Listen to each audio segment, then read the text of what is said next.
राज्याचे मुख्यमंत्री तथा अर्थमंत्री देवेंद्र फडणवीस साहेबांनी राज्याचा अर्थसंकल्प मांडत असताना शेतकऱ्यांचं कर्ज माफ करण्याची घोषणा केलेली आहे. सत्तेवर येण्यापूर्वी शेतकऱ्यांची मतं मागण्यासाठी देवेंद्र फडणवीस साहेब, त्यांची भाजप आणि मित्रपक्षांनी शेतकऱ्यांचा सातबारा आम्ही सत्तेवर आल्यानंतर कोरा कोरा कोरा करू अशा प्रकारचं आश्वासन देऊन मतं मागितलेली होती. खरं तर सत्तेवर आल्यानंतर त्यांनी ते आश्वासन पाळायला हवं होतं. मात्र त्यांना मुख्यमंत्री झाल्यानंतर त्यांच्या ह्या घोषणेचा बराच विसर पडलेला होता. कर्जा माफी करेंगे लेकिन तारीख नहीं बताएंगे या मोडमध्ये ते गेलेले होते. जेव्हा शेतकऱ्यांचं प्रचंड मोठं आंदोलन विदर्भामध्ये झालं, ज्याच्यामध्ये बच्चू कडू, राजू शेट्टी, रविकांत तुपकर, वामनराव चटप, अनेक बाकी नेत्यांसह आम्ही सुद्धा सहभागी झालेलो होतो आणि हजारो शेतकरी त्या आंदोलनात उतरले होते.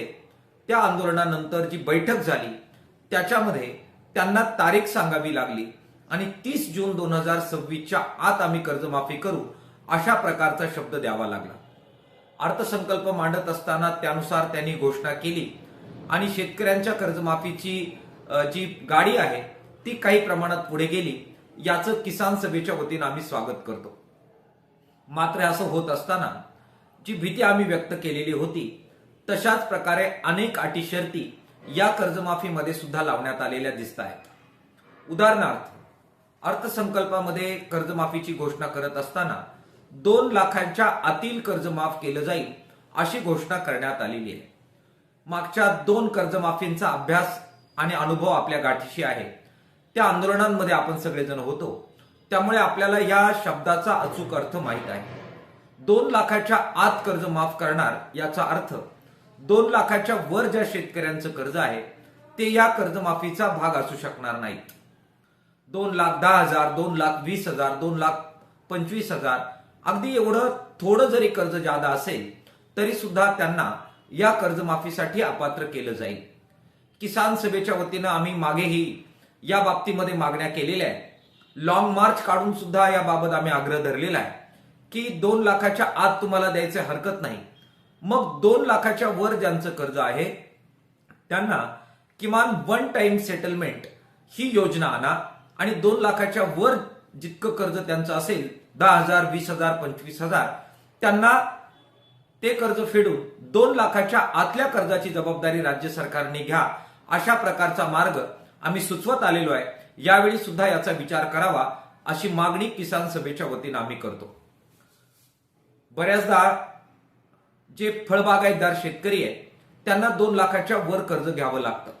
द्राक्ष उत्पादक शेतकरी आहे, संत्रा उत्पादक शेतकरी आहे, पपई उत्पादक, पेरू उत्पादक शेतकरी आहे, वेगवेगळे हे फळबागांचे शेतकरी, त्यांना मात्र ही 2 लाखाची अट सरकारने टाकू नये असं आव्हान किसान सभेच्या वतीनं आम्ही करतो आहोत. कारण जी प्रचंड अतिवृष्टी झाली त्याच्यामध्ये जे सर्वात जास्त नुकसान जर कोणाचं झालं असेल तर हे फळबागायतदार शेतकऱ्यांचं झालेलं आहे. त्याच्यामुळे त्यांचं 2 लाखांच्या वरचं सुद्धा कर्ज या कर्जमाफीमध्ये घेतलं पाहिजे. त्याचबरोबर जे पॉलीहाऊसचे शेतकरी आहेत, शेडनेटचे शेतकरी आहेत, त्यांना सुद्धा मोठ्या प्रमाणामध्ये हे कर्ज जादा घ्यावं लागतं. त्यांचा वेगळा विचार या कर्जमाफीमध्ये केला पाहिजे अशा प्रकारची मागणी किसान सभेच्या वतीनं आम्ही करतो आहोत. कर्जमाफीसाठी पुन्हा एकदा जी अट टाकण्यात आलेली आहे त्याच्यामध्ये नियमित कर्जदारांना वगळण्यात आलेलं आहे. नियमित कर्जदारांवर आतापर्यंत सर्वच कर्जमाफ्यांमध्ये अन्याय होत आलेला आहे. एक प्रकारे ते जे नियमित कर्ज भरतात त्याची शिक्षा सर्व कर्जमाफ्यांमध्ये त्यांना देण्यात आलेली आहे. हे नियमित कर्ज भरणारे शेतकरी हे श्रीमंत शेतकरी आहेत, त्यांचं जरा बरं चाललेलं आहे म्हणून त्यांना ही शिक्षा दिली जाते आहे काय असा प्रश्न या संदर्भामध्ये येतो. मुळात या शेतकऱ्यांना सुद्धा तितकीच गरज आहे जितकी गरज थकलेल्या शेतकऱ्यांना आहे. शेतीचं जे संकट आहे त्याचे वाईट परिणाम सर्वच शेतकऱ्यांवर होतात, तसेच ते नियमित कर्जदारांवर सुद्धा होत असतात.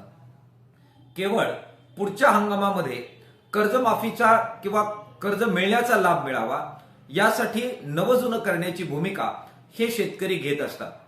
घरातलं किडूक मिडूक गहाण टाकून, पाहुण्या रावळ्यांकडून पैसे उभे करून आणि पोटाला चिमटा देऊन घरच्या सगळ्या मेहनतीच्या बाबतीमध्ये जे थोडेफार पैसे साठलेत ते सगळे पणाला लावून हे शेतकरी तात्पुरतं कर्जाचं नवजुनं करतात, जेणेकरून पुढील हंगामामध्ये पुन्हा त्यांना कर्ज घेता यावं.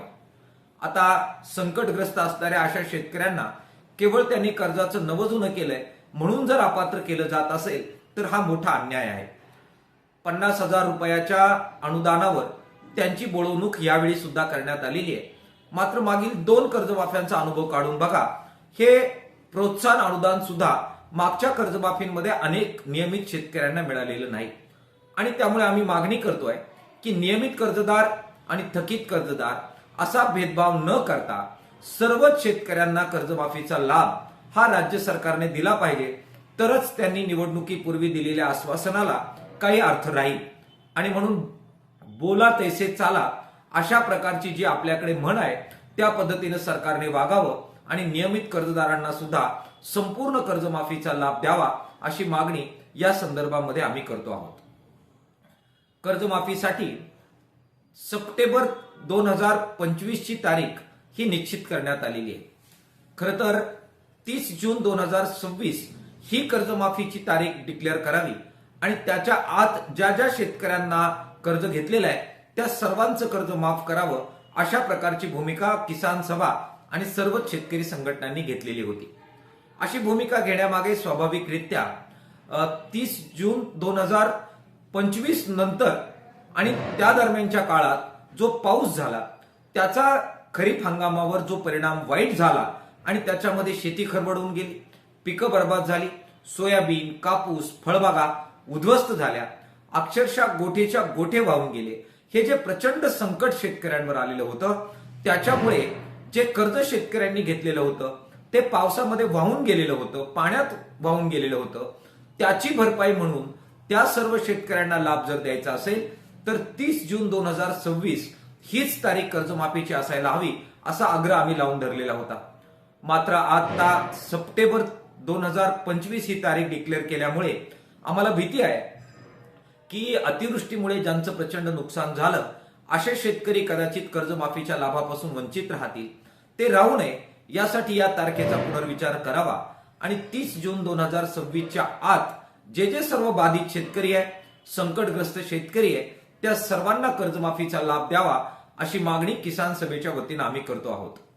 कर्जमाफीची मागणी झाली आणि त्या प्रकारची योजना आली की बऱ्याचदा काही निवडक लोक कर्जमाफीच्या बाबत शेतकऱ्यांना बदनाम करण्यासाठी रणांगणात उतरतात आणि सोशल मीडियाच्या माध्यमातून शेतकऱ्यांच्या ह्या कर्जमाफीच्या बद्दल आकलेचे तारे तोडत असतात. ते म्हणतात की शेतकऱ्यांना किती द्यायचं. मुळात कोणतीही कर्जमाफी ही शेतकऱ्यांना दिलेली माफी नसतेच. वेळोवेळी सरकारच्या वतीनं सर्व देशवासियांना स्वस्तामध्ये अन्न मिळावं यासाठी शेतीमालाच्या भावाबद्दल वारंवार हस्तक्षेप केले जातात. शेतीमालाचे भाव पाडले जातात. मोठ्या प्रमाणामध्ये स्वस्त झालेला शेतीमाल हा परदेशातून आयात करून भाव पाडले जातात. निर्यात बंदी लादून भाव पाडले जातात. वेगवेगळे राजकीय अजेंडे पुढे घेऊन जाण्यासाठी गोवंश बंदीसारखे जे काही गोष्टी केल्या जातात त्यामध्ये हस्तक्षेप करून शेतीमालाचे भाव आणि शेतकऱ्याचं उत्पन्न प्रभावित करणारी धोरणं सरकारकडून घेतली जातात. त्याची भरपाई म्हणून त्या संदर्भात झालेली जी शेतकऱ्यांची लूट असते त्या लुटीची वापसी म्हणून आम्ही कर्जमाफी मागत असतो. नीट जर विचार या संदर्भात केला तर अन्न स्वस्त ठेवण्याची एक प्रकारे किंमत ही सरकार मोजत असतं. अन्न स्वस्तात ज्या लोकांना हवं त्या लोकांसाठी हे दिलेलं अनुदान असतं. शेतकऱ्यांची लूट वापसी म्हणून ही कर्जमाफी असते. ही गोष्ट शेतकऱ्यांच्या ह्या कर्जमाफीबद्दल आपण समजून घेतली पाहिजे आणि म्हणून शेतकऱ्यांची लूट वापसी म्हणून शेतकऱ्यांचा संपूर्ण 7/12 कोरा करा. दिलेला शब्द पाळा. ज्या आधारावर मतं मागितली त्या आधारावर दिलेला शब्द पाळा आणि कोणतीही अटीशर्ती न लावता अगदी 2 एप्रिलला ज्या कर्जमाफीच्या संदर्भातल्या कमिटीचा अहवाल येणार आहे आणि त्या आधारावर सुद्धा परत एकदा पात्र अपात्रतेचा खेळ खेळला जाणार आहे. तो खेळ न खेळता संपूर्ण 7/12 शेतकऱ्यांचा कोरा करा.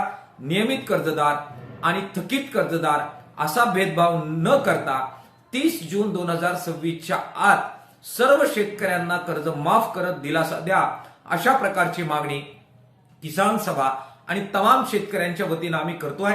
शेतकरी पोरांना जो हा व्हिडिओ पाहतायत त्यांना आम्ही आव्हान करतोय की हा व्हिडिओ सर्वदूर पोहोचवा, प्रचंड जागृती करा आणि आपल्या ह्या मागणीसाठी पुन्हा एकदा जेव्हा सगळे लोक आणि सर्व नेते सर्व संघटना रणांगणात उतरतील त्यावेळी ह्या लढ्यामध्ये सहभागी व्हा, अशा प्रकारचं आव्हान शेतकरी पोरांना करतो.